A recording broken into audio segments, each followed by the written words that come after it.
ইরানের নতুন সর্বোচ্চ নেতা আয়াতুল্লাহ মোস্তফা খামেনিকে যে হত্যা করতে পারবে এবং তার মাথার খুলি যুক্তরাষ্ট্রকে উপহার দিতে পারবে তাকে $1 বিলিয়ন উপহার দেওয়ার ঘোষণা করেছে যুক্তরাষ্ট্র। ইতিমধ্যে মোস্তফা খামেনির মাথার দামও ঘোষণা করেছে দেশটি। একই সঙ্গে তার সরকারের গুরুত্বপূর্ণ কর্মকর্তা এবং সামরিক শীর্ষ কর্মকর্তাদের তথ্য চেয়েও অনেক সংবাদ চেয়েছেন তিনি।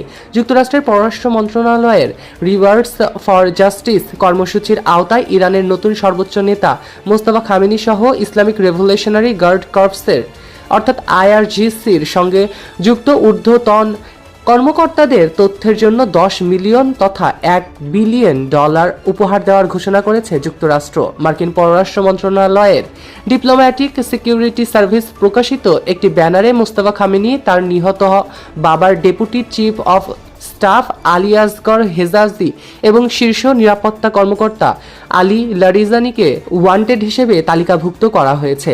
তালিকায় থাকা অন্য নামের মধ্যে আছে সর্বোচ্চ নেতার সিনিয়র সামরিক উপদেষ্টা ইয়াহিয়া রহিম সাভাভি এবং স্বরাষ্ট্রমন্ত্রী এসকেন্দার মোমেনি এবং গোয়েন্দা মন্ত্রী ইসমাইল খাতিব।